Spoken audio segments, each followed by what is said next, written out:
Hickok 45 here, your internet shooting companion, coming to you from the green hills of Tennessee. Yes, the home of, get this, Aretha Franklin. Did you know that? Born in Memphis, Tennessee.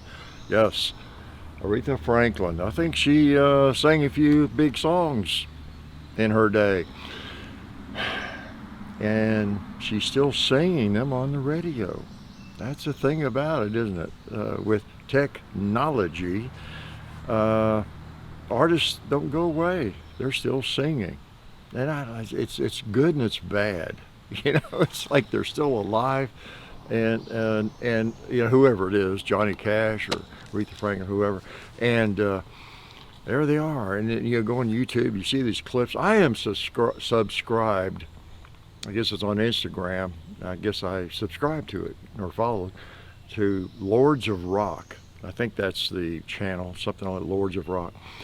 And I can tell when the other people, or maybe just because I watch them, but maybe after the people I follow don't, you know, gets through those, the people you follow, then it goes to other things. And maybe the Lords of Rock I am following, I don't know, and they just pop in late. But I know when I get into those songs and clips of songs from whether it's Mick Jagger, Johnny Cash, or whoever, that I've gotten through all the people that I follow that I want to keep up with.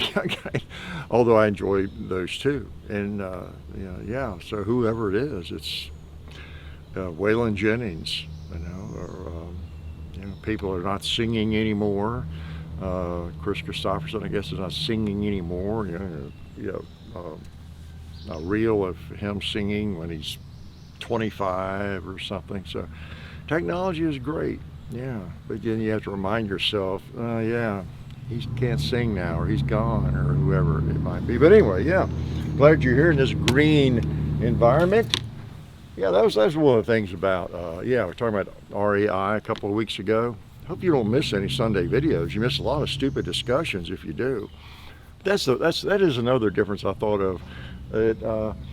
I like the outdoors, but you know, some people, obviously, I live here, and I took great pains as early as I could in life to live in the green, to live in an environment like this. Okay, and I have invested heavily in the oil companies.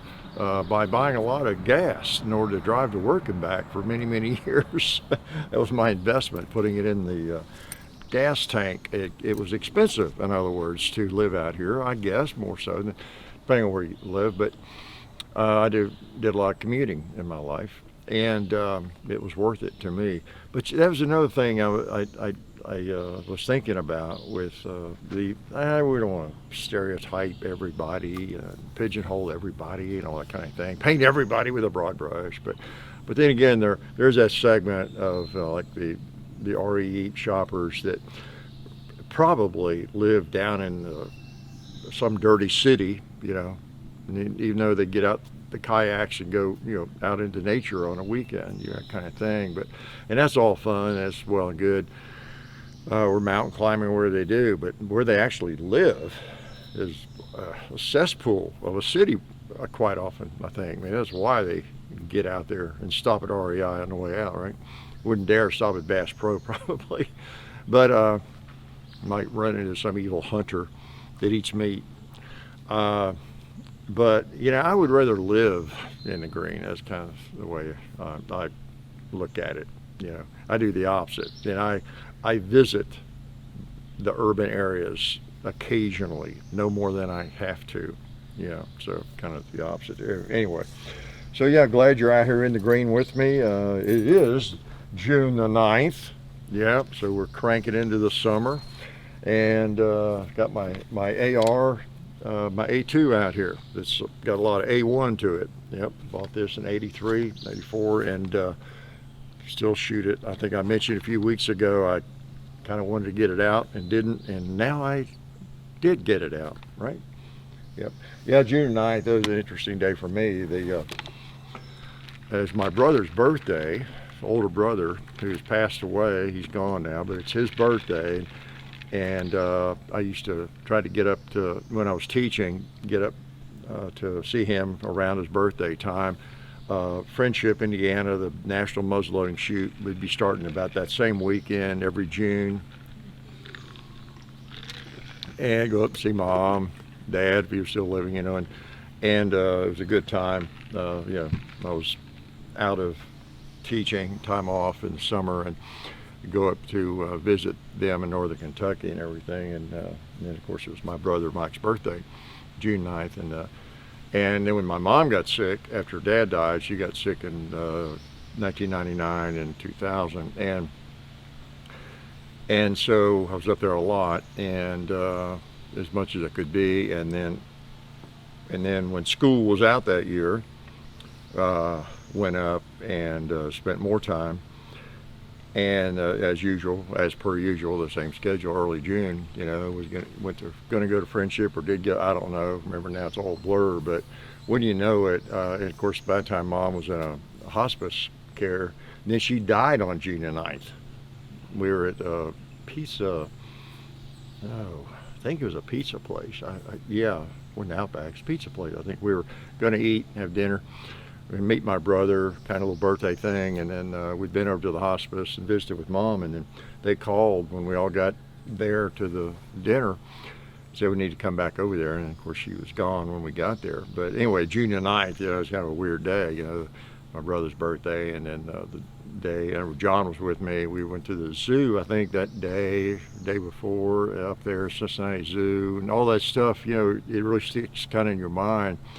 Obviously on those significant dates. And but anyway, June 9th, yeah, everybody's got days like that, don't you? I've got several, and many of you have several, more than you wish you had, you know, where you lost somebody in your family, or a friend, or just whatever. And it's interesting when those days come along. They mean nothing, you know, to maybe anybody else.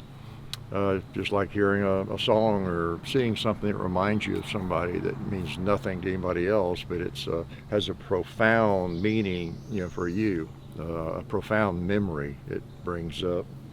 So, just like this thing brings up a profound memory of my going into that gun shop down in Columbia, Tennessee, in '83, and buying it. Yeah, that gun shop's still there. It was Bear Creek Shooter Supply. I mentioned that. It's got another name now. It's a gun shop, kind of a log house. And I get in there about once a year, I guess, or less if I'm in that area. But yeah, this was my first AR. I had an HK93 was my first black rifle, and shoots more. And what was I going to say? Yeah, it was my first. It was 5.56 also. HK93 classical stock. Bought it in about 81 probably, 80 or 81. And so I mean, I was a terrorist buying assault weapons before some of you are even born. Yeah, hard to believe, isn't it? So I was like 31 or something buying this stuff. And then the Uzi I bought when I was, that was 83, and had converted. Now, gosh, I had a Galil 308. I had an FN, not FN, what was that big battle rifle? Drawing a blank, but made in Finland, right? And it had a handle, 308. I'm drawing a blank on it right now, but something 48 maybe. Didn't have it all that long. I had when we moved out here though. I remember John, or you know, carrying it by the handle and putting it on the bank over there and taking shots with it, or somebody shooting it. Maybe not John. He was probably too young. Yeah, when I sold that. But anyway, I've had some of these things. What is scary? Not scary. It's sad. Is I could have the Class 3 firearms I could own now. It's sad what I could own if I wanted to. Well, if I'd just been smarter. Can I shoot it again? Let's blow down the target.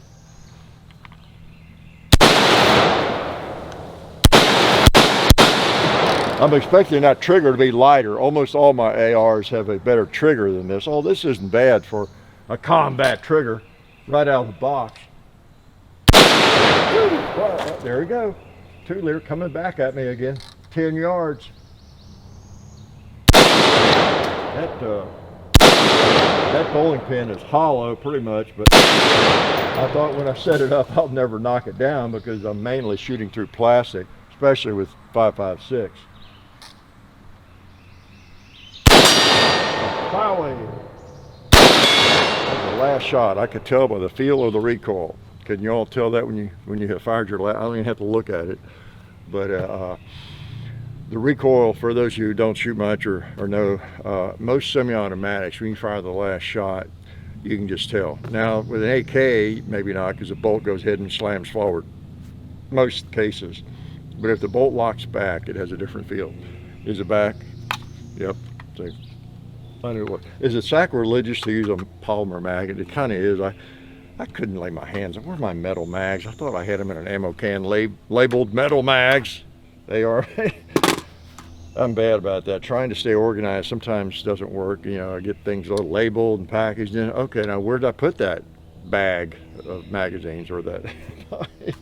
Gonna lay my eyes on it right away. I got a couple of 20-round mags though. Metal, yeah, metallic, aluminum. I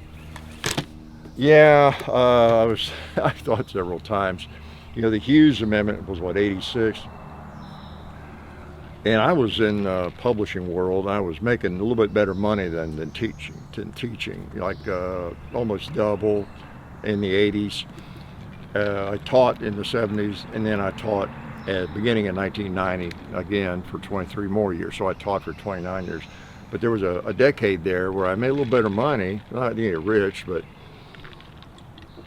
I had nice bonuses. I did such a great job. I had to make bonuses, you know, most years, and then I told you I bought an Uzi and a Macintosh computer one year, but my bonus, and that was what I could have. Well, I bought the Uzi and converted it.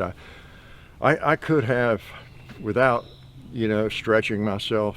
I think about that without really stretching myself. Those 3 or 4 years prior to the Hughes Amendment. And I don't know that I recall that even coming. I maybe just was more clueless than others, or wasn't interested as much in select fire stuff, or well, you know, we didn't have an internet and or anything. I just, you know, I don't know,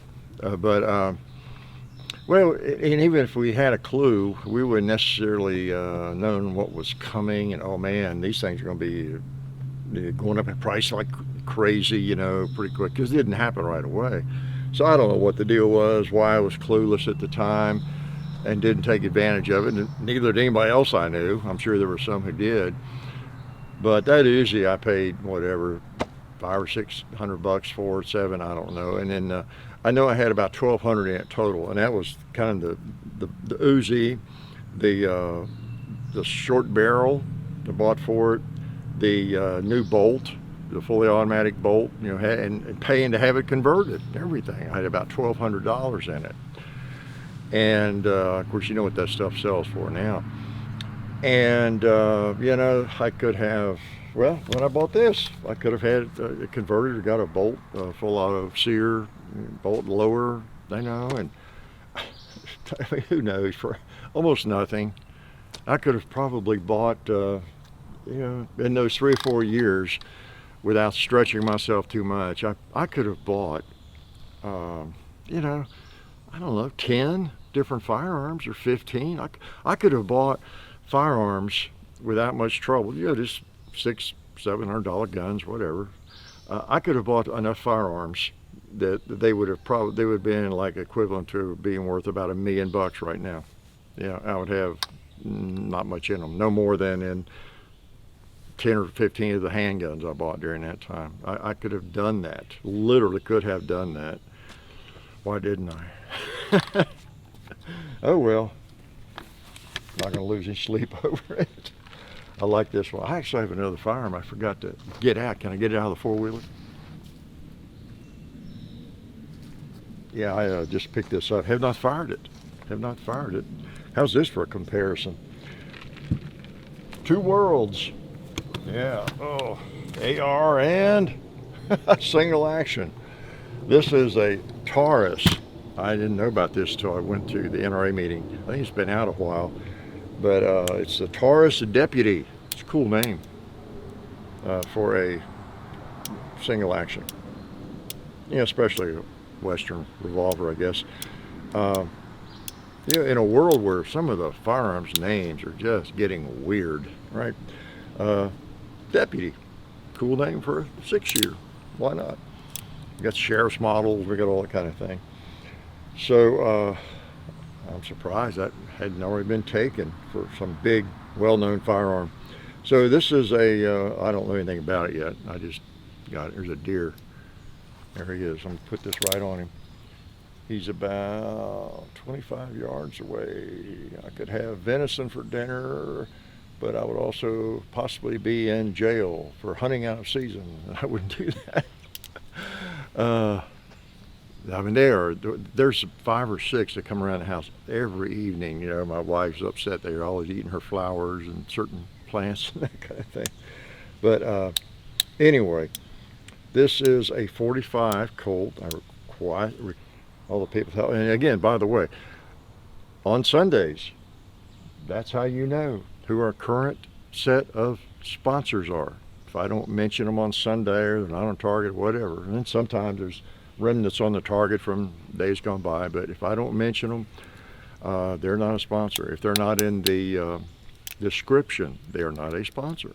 Okay, even if in the video I'm talking about them, a year from now or 5 years from now.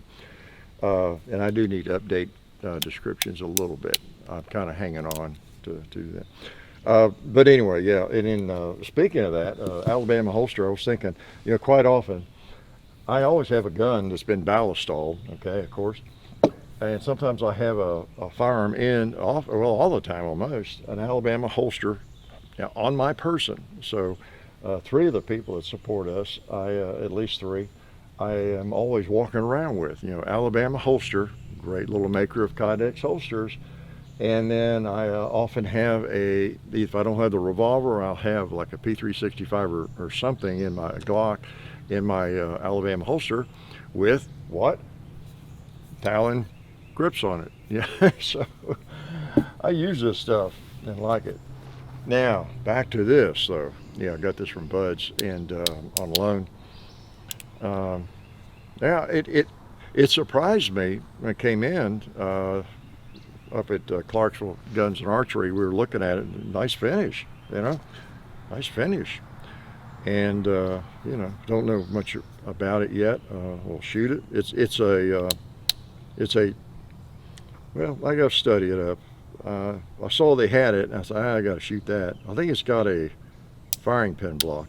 Yeah, okay, it's got a firing pin transfer bar there, okay. But other than that, it operates like a classic single action. It's interesting. So it's like a, okay, yeah, it's like a classic old style action on a Colt or the old Rugers. But if somehow that hammer, I'm just not figuring this out as I'm talking, sorry, don't mind me, but the transfer bar is not up there. So if I let go right now, if it were loaded fully, well, it's not going to go all the way down, but even if it did, now if I pull the trigger, it is going to fire because the transfer bar comes up. But if somehow, without my pulling the trigger, the hammer got all the way down, it would not be able to transfer the energy to the primer, that kind of thing. This is what it looks like. But it operates, it's kind of cool, because it still operates just like an old classic single action. Feels pretty good. The hammer's kind of odd. It's kind of a matte finish. I've seen worse. C-O-L-T. It's got the action. Feels kind of solid. It's got a wider trigger than a Colt or most of the clones. It's okay. It's got a longer arrangement on the base pin there. You can see that, those who know single actions. But it's pretty cool so far. Might not shoot, but it's pretty good. Okay, yep. So don't forget the Hickok 45 Clips channel. John's, again, it is a different channel. Hickok 45 Clips. Right? So don't get confused. Make sure you're subscribed to both.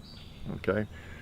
So whenever you see a short video, you see a video pop up, and I don't introduce it as Hickok 45 here, and I don't sign off in the usual way. It's either like one of the very first videos we did the first year or something, or it's a clip, okay, from one of those videos. All right, so don't be confused, because they're popping up a lot. A lot of people are seeing them.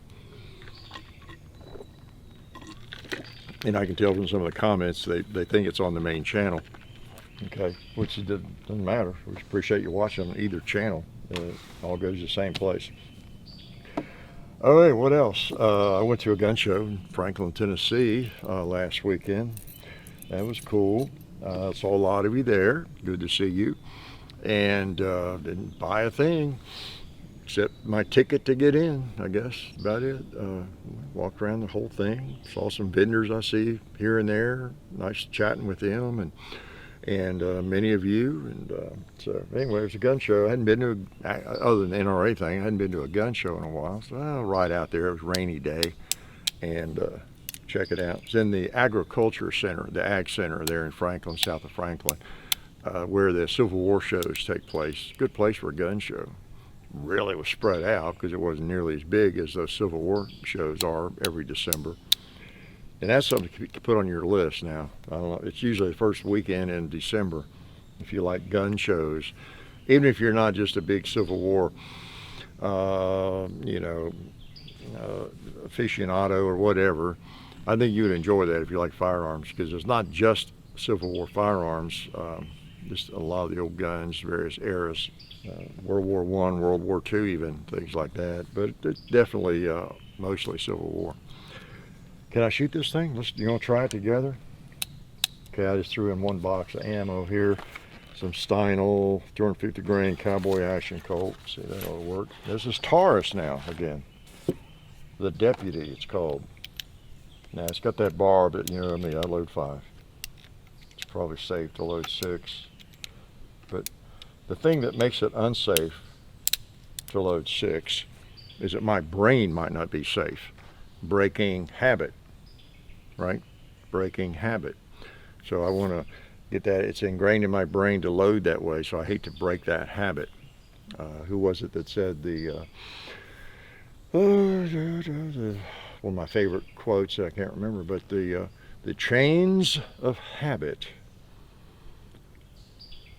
are too light to be felt until they're too heavy to break. I think that's the way it goes. Isn't that profound? It is profound, isn't it? Okay. Well, let's see if this thing shoots. Well, let's put a bigger hole in that target. Slightly different from the 223, huh? 22 versus 45. Where'd it go? Was it a blank? I felt recoil. Oh, okay. There it is right there. Couldn't see it in the blue. The holes are hard to spot in the blue. Ah, see that one in the red. Okay, it shoots. See if it shoots on steel. All right. One more. All right. Huh, feels good. Got a piece of lead back. Popped me in the arm. And that happens if you're shooting steel. Sometimes it didn't hurt. But just always be aware of that. You shoot steel at your own peril, risk. And generally it's not a risk, but you know, sometimes you get little pieces back, not much. As long as it's flat, and if it's hanging especially, you just almost never get anything back. So, all right. I didn't really work on that. I'll do that. Let's shoot again. I'll see if it shoots where it points, or how close to where it points. Okay. The Taurus Deputy. See those big bootlets going in? Some of you are like me. You enjoy big bootlets, right? You enjoy seeing big bootlets, and you enjoy firing them. All right. I'll hold right in the middle of that plate, that black plate right there. Try to get a really good shot, and let off and all of that.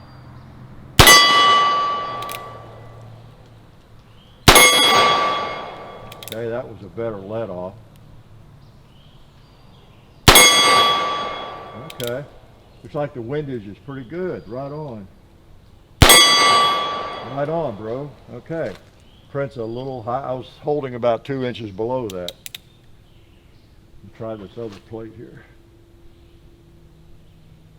Yeah. Print's just a little high. Print's just about right. Okay. About what I'd expect out of a 4 3/4 Colt. They tend to shoot even higher than the 5.5 or the 7.5. Okay. There you go. I expect them to shoot high. That's kind of what most of them do. A little high. And what's really annoying is that they shoot right or left. I don't like that. So pretty nice. You know, it feels solid. It's a little different sound feel than Colt. Yeah. I mean, I forget the pricing. What is it, 400 or something? I forget what it costs. I don't even say, but I know it's very, very reasonable. Very reasonable. Pretty nice. So yeah, speaking of that, there've been some interesting comments on Rugers and things lately. I saw a comment. Someone was asking why I've never shot a Ruger Old Army revolver. You know what that is? That's they called it the Ruger Old Army, and never was the Old Army revolver really, but it's a version of a percussion black powder revolver. I don't know, what's it look most like? Maybe it looks mostly like an old Remington, 1858 Remington or something, but they're percussion and well made. If you're going to have to, someone said, look, you only get one gun for the rest of your life. It's got to be percussion or something. You got to go hunting with it or whatever you're doing. And you get a reproduction or original, whatever you want. That might be one to get. You know, I mean, it's a Ruger. It's real solid. It's not an exact replica of anything. Close enough, I guess. But I bought one of those, and I had one, you know, a long time ago. Gosh, early 70s. And enjoyed it. Mine was blue. I think they later started making them in stainless, and fired it. And I was thinking about that, how when I think of that gun, I think about taking a student out to shoot there in Franklin, off of Liberty Pike, the old dump where I've talked about I used to shoot when I lived in Franklin, Tennessee. And I also used to, I don't know, probably 4 or 5 different times, probably that same year, 73. Yeah, because those students were in my class that year that I took down hunting in Cornersville. One of them, Mark McKinnon, had a 500-acre farm down there. And if you're listening, Mark, you're still alive, I'm sure you are. Great guy. And Drew's buddy, Drew Loon, I think, went with us, and Roger Wanick, who passed since then. And then I think someone else might have gone with us at various times. But we'd meet at school and drive down there and hunt groundhogs, you know, and shoot on a Saturday morning or something. And but anyway, my point in all that partly was, wow, I cannot believe that there was a time when you would do that. You would take that risk, you know. Because my next go around in the 90s teaching and on up until 2013, you know, just the world changed, and it was just smart to make sure you were never like alone with a student or anything, male, female, anything. You know, it's just for, you know, your own protection, you know, all that sort of thing and everything. But man, when I think back of those days teaching in Franklin, it was a private school, BGA, and yeah, I don't thought anything about that. I remember picking up that boy Albert, I don't remember his last name, and we went over. He lived close to it, and he was into firearms, and he wasn't playing sports or anything, and he was always wanting to talk about the firearms. And I'd met his mother, and maybe there wasn't a father in the picture, I don't remember. And so, I don't know, we came to the decision he could go shooting with me. We'd go over there and shoot some one morning, and it was very close to his house. You know, I picked him up, took him back over there, and we shot that black powder pistol and a couple other things. And, you know, gosh, yeah, I don't know. I guess I was just so naive, and maybe the world was more naive. We were just more trusting and would do things like that. But, you know, these days, I mean, you wouldn't drive across the street, you know, with a student. You wouldn't, you know, the liability and just, you know, it's just, wow, wow. You know, again, it was a private school, and smaller, and we all knew everybody, kind of, you knew all the parents. But still, when I think back on that that gun always reminds me of that. And I get a little bit of a twinge. Wow, did I really do that? Take a kid shooting? And you know, that wasn't like at an official range with 10 other people, or drive for an hour with those guys to haul them down to Cornersville to hunt, you know, and shoot, squirrel hunt and groundhog hunt and all that kind of thing. But I don't know. It was a simpler world, better world. But yeah, that's interesting to anybody, but it always reminds me of that. And it just points to how the world has changed, and also how some of the things that we are so worried about, like the chance of something not going right, or just infinitesimal, you know, but yet we are scared out of doing almost anything, you know, by lawyers or whatever. And sometimes we have to be, you know. I get out because I think about my own son, or if I had a daughter, you know, I would really be, I'd want to go with them, you know, if they're going hunting or shooting or something like that, you know, and especially after I got to know, you know, the person, the teacher, whoever it was. I can't blame. And the other thing I did, come think of it, I had a shooting club I've told you about, gun safety club, for 2 or 3 years, teaching in middle school in the mid-90s, long in there. And I brought all this, I had a mountain biking club too, and I brought all those kids out here, and they rode my trails, about 10 of them on bikes. And then that was before, I guess, I had the gun club. And it was funny, the kids that came out to ride bikes, there were 2 or 3 of them down there on the range. Man, they just thought they had discovered gold, you know, empty cases or whatever. You know, they didn't even want to ride bikes. Oh, an empty shotgun case. They never, you know, they were just fascinated by that stuff. But so then anyway, I actually brought the shooting club out here a couple of times and shot. That might be the scariest thing I did. Oh well, good old naive days. I stumbled through it all and survived it somehow. Okay. All right, let's shoot this thing. Yeah, in fact, those kids fired this gun. Yeah, I remember that because I obviously had it. They fired my .44 Magnum, a couple of them did, and out here. All right, we've got a more suitable magazine in here now. Are we recording? Okay. Probably better if I weren't, right? All right. This mag is not quite as accurate, but I'll still try to hit something with it, like a 2-liter. Like that one down there. Maybe it is accurate. Oh, the bowling pin.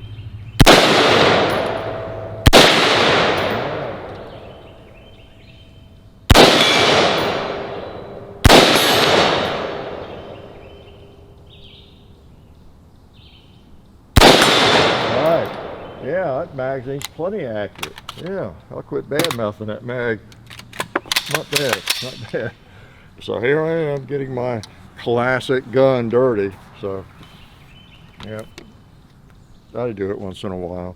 I haven't shot Clyde. I could lob one at him with this. I'm not gonna shoot him with a 5.56. So, yeah. Oh yeah, my advice for young people: be careful and don't listen to me too much. Guns and shooting are a great hobby, but just remind me, I need this disclaimer right every now and then, because I try to give you advice about, you know, being smart with your money and your diet and all that kind of thing. Well, you know, these shiny things, shiny or not, shiny figuratively, can lure you into spending money you don't have, can't they? Anything can, so be wary of that. Don't overdo it. Just don't spend money that, you know, you don't have. You don't have. It just comes down to that. because, you know, my advice is always to try to get yourself out of the situation where you're just living week to week, month to month, and the best you can as soon as you can, because it's tough economically out there, and it's toughest on people just starting out. It really is. It always is. But you want to get a little money working for you. I know the old line that I just can't save anything, I don't make enough. But think about your money. You got to pay yourself first. All the experts will tell you that. You got to pay yourself first, or else you won't pay yourself. You'll find a place for that money. It's like closet space. It really is. What else is it like? Time. Yeah, time. Yeah, or closet space. I don't know. Where am I going with this thought? No one ever has enough closet space, right? No one ever has enough time. So what you have to do is block that out ahead of time. You know, is what you have to do. Like if you keep me into exercise or do something that I can't get done. I just don't have the time with this job, or what's going on. Well, you can make the time. Everybody does, right? Somehow you can make that time and block out that 30 minutes or whatever it is. We just don't do it, right? Maybe it's the first thing in the morning or something, or last thing at night, or somehow you can block out that time, that 30 minutes, that hour. That everybody can. Yeah. Very, very few exceptions, if any. Closet space. Yeah, if you haven't had, I don't know, an apartment long or moved much, or you may not relate to this as much, but you always use, no matter how many closets you have, you'll fill them up, right? And no one ever has too much closet space. It's just that simple. Even if you have 10 closets in your house or apartment, it's probably full, right? Almost, okay, or packed. And I was thinking, and just, I'm exploring the psychological side of that. If you bought a house, let's say you went to a different house, you bought a different house, traded, whatever, your next house, whatever it is, or apartment, and there's 5 closets in there, or 7 or whatever. If before you even move in, get possession of it, there's one closet. If I went in there and told you that this closet is a no-go, you can't put anything in this closet, because if anything goes in this closet, it draws snakes or something, or some reason. There's gases emitted. I don't know what it'd be, but you cannot use it for anything. It's just a dead closet. Okay, so just lock the door. Well, you would move into the house, and you'd work around and get everything in the other closets and figure out places for things to go. Maybe you need to get rid of some junk or whatever you do, and you'd have enough closet space without that closet. Yep, because going in ahead of time, you knew you couldn't use it, or you had to, or maybe you had to put something else in that. I don't know, whatever. But so you're down a closet, but you're fine. Well, that's why financial people always, and I'm not a financial expert, but they recommend you pay yourself first in terms of saving. That doesn't mean pay yourself and go blow it on something. It means you pay yourself to savings, whatever it is. No matter how much you make, you take 5% or 10%, or if you can, or 20 if you can, and it goes into your investment account, and then you never see it.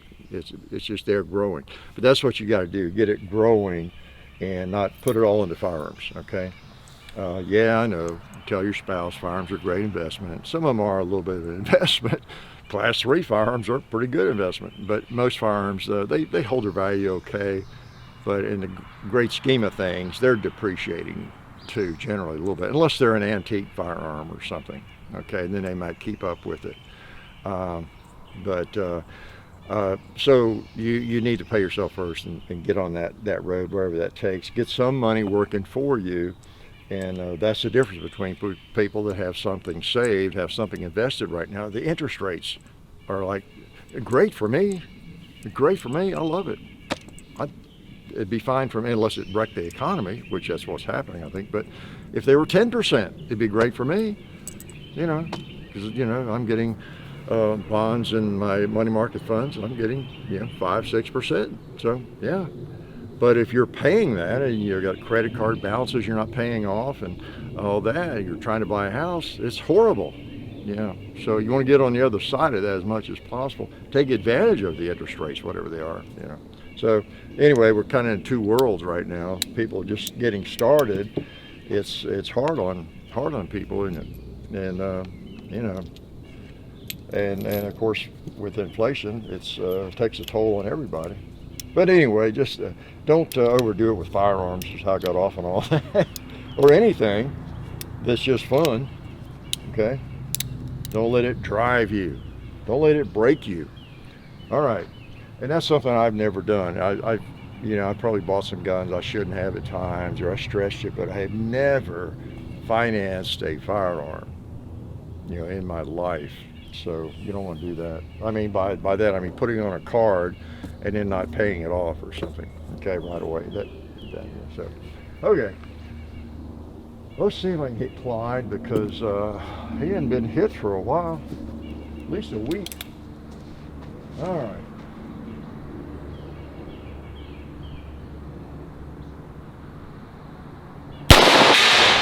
Got him. All right.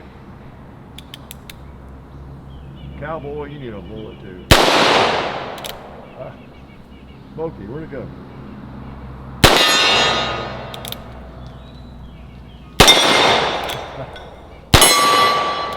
Am I empty? Yeah. Yeah, by the time you get out there where Clyde is, if it were shooting right or left, it could be off the target. So, you want your windage on. You want your windage. It's easy to adjust for elevation. They can adjust for both, Kentucky windage, but I don't want to have to adjust too much. I'd rather be able to put my sights on what I want to hit and hit it. That's what I want to do. What about you? So anyway, oh yeah. What should I shoot? You know what? I've got this thing dirty. I'm gonna have to clean it. And I baby this thing. But as the decades rolled by, I realized, I've really taking good care of this. I haven't been in too many battles, engagements, and haven't been to Afghanistan with it or anything. And it looks like almost brand new. Although I have fired it, every year, not many thousands of times. But I realized, man, as it began to become kind of a collectible thing, a classic thing, as that started happening and realizing that, okay, make sure I take care of that thing and then keep it clean, as I always have. So when I bring it out now, I don't ever just put it back in the safe, uncleaned. I take the bolt out and the bolt apart and everything and clean it pretty well. If I'm seeing that I'm going to be shooting it pretty soon, or a video coming up, I won't maybe do it as meticulously. It's not black powder after all, but I go ahead, because it sometimes is 6 months or a year, between outings for it. The old girl doesn't see the light of day sometimes for a whole year. Just hangs out in the safe, doesn't complain. But it's pretty neat. Who'd have thunk it? It's just really odd that those are in demand or desirable now. The old, the classic A1s, A2s with the fixed handles and everything. Because it's just like anything else. Once you start getting away from that, they started making handles that could be detached. Oh, that's cool. These are just dumb. You can't even take the handle off if you want to, And so they become even less, they're worth less than they were when you bought it, because the technology has improved, or the design is better, and so you're likely to throw it away almost, just sell it at a bargain, But then time passes, and before you know it, after all the cool gizmos and the quad rails and everything, a decade or two of that, or 3. And then you look at these and you say, there's a little bit of a nostalgic appeal. And you start noticing that people are selling them on Gunbroker or somewhere, and they're bringing big bucks. And then their companies are making replicas of them, So, but that's kind of the way it is, I guess, with almost any product that's desirable and popular. They even got the evil bayonet lug on that thing. Because see, we're going back to '83, before all the craziness, crime bills and any of that stuff. I mean, so this is a pre-ban, but this is before, gosh, any bans, right, of any kind. You know, that wasn't a concept really in my brain when I saw this in the shop and picked it up. Unlike when you see a gun like this, or variations of it, yeah, that's pre-ban, except there's no logger. That was made in '98 or '97, or right after the crime bill sunset or whatever, you know. So in '83, there was none of that thinking. It was just, yep, there's an AR, A2, and transition gun, actually. And I really wasn't clear on what it was when I bought it. I just knew it was an A2, but I realized pretty quickly it was a transitional gun, brown label. And as with most firearms, as they continue to develop, they've got parts, you know, they're still using and all that, and they work those new parts or new designs into especially if the firearm isn't changing dramatically, you know. So that's what you get. Yeah, just little tweaks and things, and again, this is this upper is, I don't know if there's a way to date it in the lower, but I mean, other than obviously the era, but because John and I have studied this upper, and it's got a lot of little nicks. Yeah, I don't know if you can see under the finish where your brass is hit, and so it may have been this upper part of it may have been Vietnam. You know, I don't know, or you know, used the military, and because Colt did that, and they got a lot of stuff back in and cleaned it up and refinished it and everything. So that upper may go back even further. I don't know if there's a H on it. There's a C, stands for Colt. I think some of you guys that know this stuff better have any insight there. Yeah, I don't know. But anyway, I've had it a long time, and it came new that way, okay? I didn't refinish it, nobody refinished it, it was new in the box. So whatever was done to it, Colt did it, all right? What was I gonna do? I was gonna shoot again, okay? No, I'll kick you out of here. See, when all my ice melts, I have to go. All right.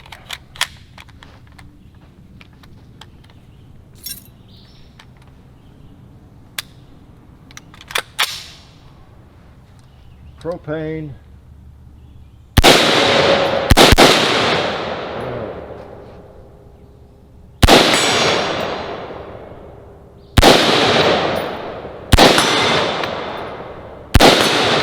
All right, sights are right on.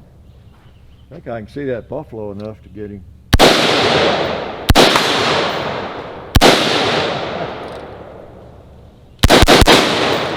Now, up. Ricocheted into him, or splatter. He's empty. Yeah, it shoots fine even with an average trigger.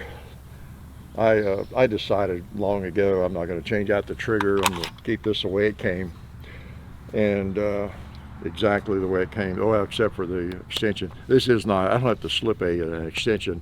I replaced that long ago with its hard rubber, you know, plastic or whatever. It just is longer than the one that was on it, so feels just fine when I pick it up. I don't have to put anything on that. Take it off. Okay, so it's time for you all to leave, and I'm gonna go hiking with my single action 45 Colt and my AR-15, and get a shirt that says schizophrenic on it. Get it? Ain't that funny? Ain't that funny? So that's the kind of shooter I am. Probably some of you all are as well. You have a diverse interest in firearms, you know. There used to be a t-shirt floating around. I've seen it in a long time. I think it said celebrate diversity, and it had pictures of, you know, all kinds of different firearms, you know, like this on it. I always thought that was pretty good. Yeah, it's fun to explore the world of firearms and the machinery of them, you know, how they operate, also differently, of course, whether it's an AR-15, full auto, M16, a Colt single action, an SKS, you know, an AK, yeah, we could list guns forever, pump shotgun, semi-auto shotgun. I think one of the appeals to us guys I've talked about before, I guess, is they're very interesting, ingenious designs, right, John Browning? Right, John Browning? Ingenious designs. But unlike your computer or your cell phone, and you know, so much of today's world technology, they're understandable, discernible, or what else, you know, you can fathomable. You can take that apart, that rifle or this firearm. You can take it apart and you can understand how it works. You know, how the hand comes up and the hammer, the notches on the hammer, and how it drives the hand up and the pawl and turns the cylinder and the bolt, and what releases the trigger and the notches. You can take that apart, you know, even average intelligence or whatever, and you can see how that works. Or get a cutaway, especially helps, you know, cutaway gun. And same with that. You see how the gas, the hole in the barrel, the gas comes back through that gas tube and goes down into the bolt. You got the hole right into it and pushes it back and blasts it back. And while you or I might never have been able to think of it and invent it, we can take almost any standard firearm apart and study it and see how it works and understand it, and even replace a part here and there. It's just all metal for the most part, and you understand how it works.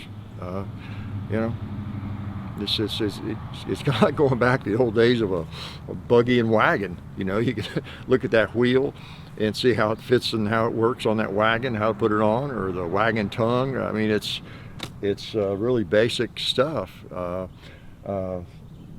But it is an ingenious design and concept. You know, somebody had to come up with it. You know, I didn't, but I sort of understand how it works. I sort of understand John Browning's genius because I can see how his firearm works. Neither one of these are his, but you know, I can sort of see it in that. Anyway, getting to ramble too much, so I'm going to let you go, and I will. I'm a little early this week, but I think I'm going to, I know I'm going to Lexington, hang out at Bud's a little bit, and I think I'm going maybe to Friendship. And there again, here I am talking about something that's already happened, right? So the time you see me, I will have already been into Kentucky and maybe to Friendship, Indiana, through the National Muzzleloading Shoot. Yes, and probably back. Yeah, by the time you're watching me. Okay, that's kind of like magic. Kind of magic, right? So appreciate your support, and hope you all have a great week. Have a great summer wherever you live, and get a chance to do a little shooting. Enjoy the outdoors. It's always good if you can get outdoors. You know, if you get to feeling kind of down about anything, I tell you what, getting outside just makes a difference. You know, eating well, eat some better food than you're eating, and you know, get outside, walk some, run. Walk is enough. You just take off walking. I mean, you'll feel better. You really will. I guarantee it. Well, I better not guarantee it, but you should feel better. If you don't feel better, something's really badly wrong with you. Okay? So have a great week, and I will hopefully be here next week, which then will be what? June the 16th? Is that right? Yeah. 9 plus 7, is that 16? I think it is. So yeah, it's risky doing math on camera. People in the news are, you know, talking or whatever, and they start doing math, and you can tell they always get glassy. I better not want to, you know, someone wants to add 41 plus 37 or something real quick or whatever. They, you know, because sure as the world, you'll get brain fade, you know, and not get it right, and then you reveal that you're an idiot instead of keeping it a secret that you can't do simple mathematics, right? So I will talk to you next week, and mathematically that tells me that's 7 days away, whatever the date is. Okay, so Y'all be good. Appreciate your support. Life is good.